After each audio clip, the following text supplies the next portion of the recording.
filles sont venues, elles m'ont dit, maman, tu es trop restée couchée, lève-toi, il faut sortir un peu. Allons chercher Yann David à l'école. Et on est sorti. En temps, Dieu m'a dit de ne pas sortir. Hein.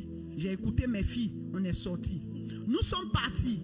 Et à côté de l'école de mon fils, il y a une dame qui vend tratra. C'est là-bas, je m'arrête, j'achète. Son tratra est tellement doux, j'achète, je mange. Et on s'est arrêté pour payer tratra. Et heureusement, je n'avais pas encore pris l'enfant. Et quand on s'est arrêté, je voyais quand on partait une voiture qui nous suivait, une Mercedes noire qui nous suivait. Je disais, mais il y a une voiture qui dans mon cœur, je dis, Seigneur, c'est quelle voiture qui nous suit? Je n'ai pas dit à mes enfants pour les effrayer.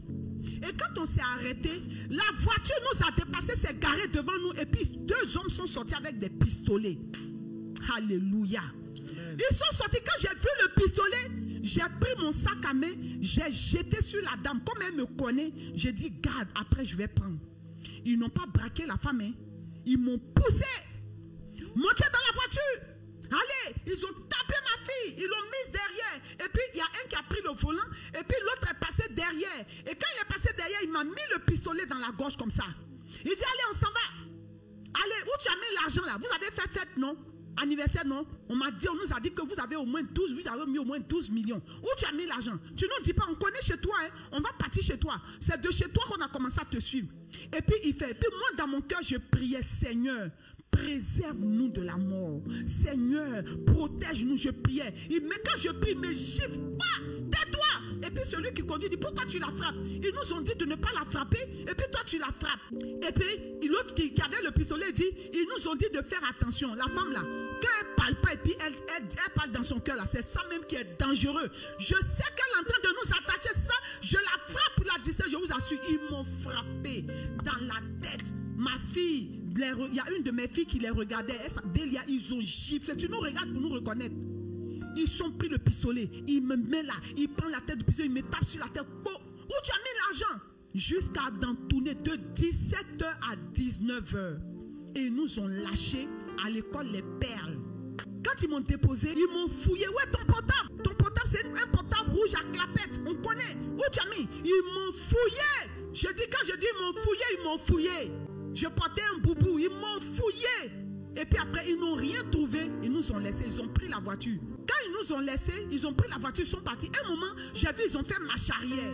Quand ils venaient en marche arrière, mes enfants ont dit, là, on est foutus, ils vont nous écraser. Et ils sont sortis, ils ont dit, maman, on va laisser ta voiture ici, on va pas, nous, on va laisser ta voiture. Comme on n'a rien vu, on ne sait même pas pourquoi on t'a pris, mais on va laisser la voiture, on va partir. Et quand ils ont démarré, ils sont partis, il y avait un taxi qui venait, j'ai arrêté le taxi. Et mes enfants et moi, nous sommes montés dans le taxi pour aller au commissariat. Hey, renoncer à soi-même là, il y a travail dedans, hein? C'est un prix à payer, hein? Mais pour la gloire de Dieu, il faut le faire. Je t'exhorte à le faire. Quand on arrive au commissariat, j'ai demandé aux policiers, ils ont appelé mon mari, et puis il est venu. On a fait la déposition, tout, et on nous a dit que cette journée-là, ça avait été une journée de braquage. Donc, on est parti à la maison. Arrivé à la maison, les gens sont venus. Maman, non, moi je suis des corps habillés. On va faire ça, on va faire ci. J'ai dit, oh, calmez-vous. On va fléchir genoux, on va remercier le Seigneur parce que nous sommes en vie. 1. 2, on va prier pour dire à Dieu que le mois ne s'achève, que ces braqueurs viennent à la fondation pour se repentir. Sinon, ça ne sera pas bon pour eux. Un mois plus tard, c'est moi qui prêchais. Et quand je prêche, je chante. Je chantais un cantique d'adoration que j'aime beaucoup. Saint-Esprit, voici ma vie. Je veux faire ta volonté. Agneau de Dieu, voici ma vie. Je veux faire ta volonté. J'étais en train de chanter ce cantique. Et j'entends derrière le temple quelqu'un qui tombe. Et qui commence à crier, qui pleurait. Oh, je suis celui qui l'a braqué. J'étais venu encore ce matin pour finir avec elle. Oh, je l'ai braqué. Je vous demande pardon. Il a commencé à ramper depuis l'entrée du temple jusqu'à l'hôtel. Quand il approchait l'hôtel, je suis descendu. Mes enfants sont là. Les anciens sont là. Ils ont vécu ça. C'était dans le temps où on faisait les cuites à Canaan Sud. Et puis, je suis descendu, j'ai ouvert mes bras et je l'ai pris dans mes bras. Mes filles qui l'a frappé, qui étaient à moi, chantaient dans le groupe musical.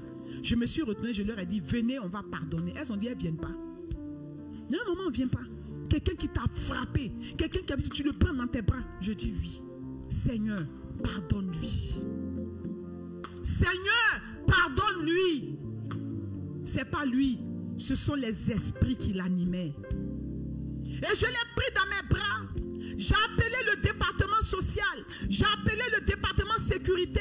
On a pris une maison pour lui. On a loué des maisons sur lui et puis on le surveillait. Aujourd'hui où je vous parle, il est au Ghana. Il est dans l'église de Dag Evan. C'est là-bas qu'il sert Dieu. Il a donné sa vie à Jésus. Il marche avec Jésus. Il s'est marié. Il est allé même à Fréquence Vie. Demander à Fréquence Vie de nous venir nous dire merci pour ce qu'on a fait pour lui. Et puis quand il a fini, j'ai fini ça une semaine après, il est revenu vers moi. Vous savez ce qu'il a fait? Il est venu avec celui qui m'a frappé, mis pistolet ici, frappé, giflé. Il s'appelait Niazalé. Il était fiévreux. Fiévreux. Ils sont venus demander pardon et ils ont cité le nom des 5 serviteurs de Dieu qui les avaient payés pour venir me frapper, pour venir me prendre, pour venir faire tout ce qu'ils ont fait. Alléluia. Gloire à Dieu. Et quand ils sont partis, j'ai donné l'argent pour que Niazalé se soigne, aille à l'hôpital se soigner. Mais ce n'était pas bon pour lui parce qu'il m'a frappé. Niazalé, une semaine après, il est mort. Mais c'est celui qui conduisait qui est resté en vie.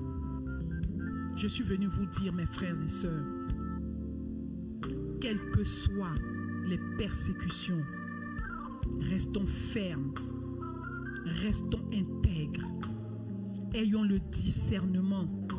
Celui qui renonce à lui-même a le discernement. Il reste fidèle à Dieu. Il fait tout par Dieu. Il fait la volonté de Dieu.